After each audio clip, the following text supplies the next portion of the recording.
વાગરા તાલુકાના લીંબડી ગ્રામ્ય પંચાયતની સીમમાં ચાલતી કંડલા ગોરખપુર ગેસ પાઇપલાઇનની કામગીરીનો સ્થાનિક ખેડૂતોએ અગાઉ પણ વિરોધ કર્યો હતો, ત્યારે આજે ફરીવાર પોલીસ પ્રોટેક્શન સાથે કામગીરી શરૂ કરવામાં આવતા પુનઃ ખેડૂતોએ વિરોધ નોંધાવ્યો હતો. અંતે મામલતદારની સૂચનાથી પોલીસ પ્રોટેક્શન હટાવી હાલ પૂરતી કામગીરી બંધ કરવામાં આવી હતી. રોષે ભરાયેલા ખેડૂતોએ તેઓના ખેતરોમાં રહેલ પાકને મશીન તેમજ ટ્રેક્ટર સહિતના વાહનો પણ ખેતરોમાંથી બહાર કાઢ્યા હતા.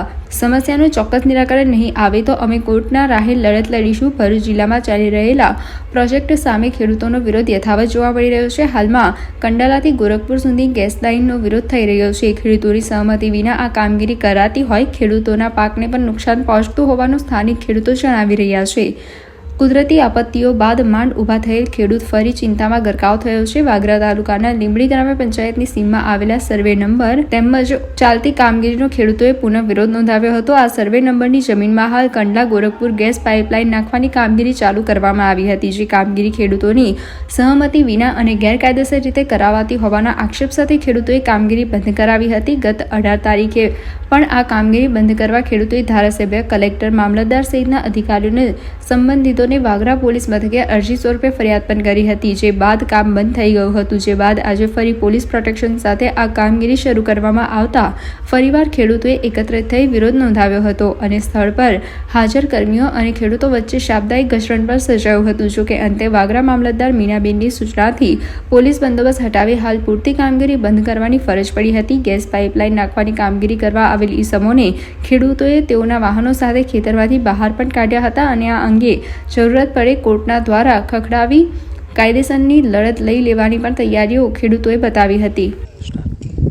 મારું નામ ઇરફાન અબ્દુલ પટેલ છે.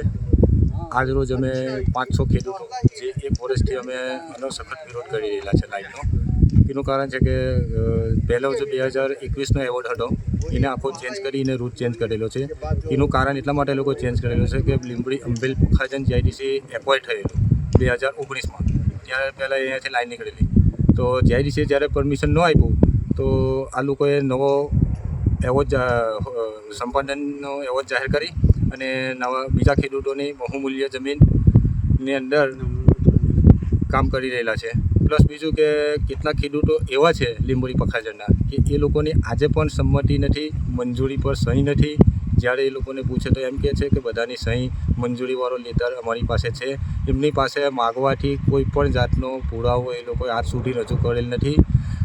18 તારીખના રોજ સાંજે પોલીસ સ્ટેશનમાં અમે લેખિતમાં ફરિયાદ આપેલી, મામલતદારમાં આપેલી, કલેક્ટરમાં આપેલું, ધારાસભ્ય શ્રી અરુણસિંહ રાણા સાહેબને આપેલું અને 19 તારીખે જ્યારે બીજે દિવસે કલેક્ટર સાહેબના એક ઇલેક્ટ્રોનિક મામલતદારને જાણ કરવાથી મામલતદાર સાહેબ સ્થળ પર આવી અને એનું નિરીક્ષણ કરેલું અને કલેક્ટર સાહેબે જે જવાબ માગેલા જવાબનો મામલતદાર સાહેબે લગભગ આપેલા છે. મારા ખ્યાલ મુજબ અમે તો અમારી રીતે અમારા જવાબો આપેલા જ છે, પણ જ્યારે એમના અધિકારીઓને બોલાવવામાં આવેલા આ લાઇનના તો એક પણ માણસે આજ સુધીમાં મામલતદારશ્રી સાહેબને જવાબ રજૂ કરેલ નથી. જે કાગળો માગેલા છે એ પણ રજૂ કરેલા નથી.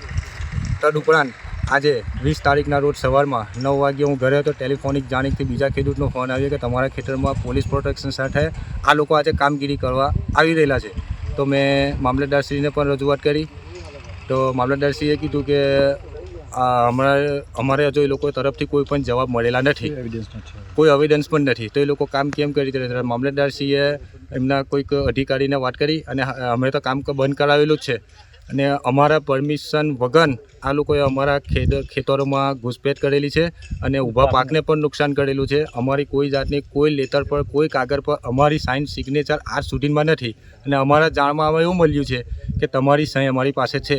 અમે માંગણી કરી પણ અમને એક પણ લેટર આપ્યો નથી. એટલે એનો મતલબ એવો થાય છે કે આ લોકોએ ખેડૂતોની પણ ડુપ્લિકેશન સહીનો ઉપયોગ કરેલો છે. જો સાચું હોય તો અમારી સામે રજૂ કરે.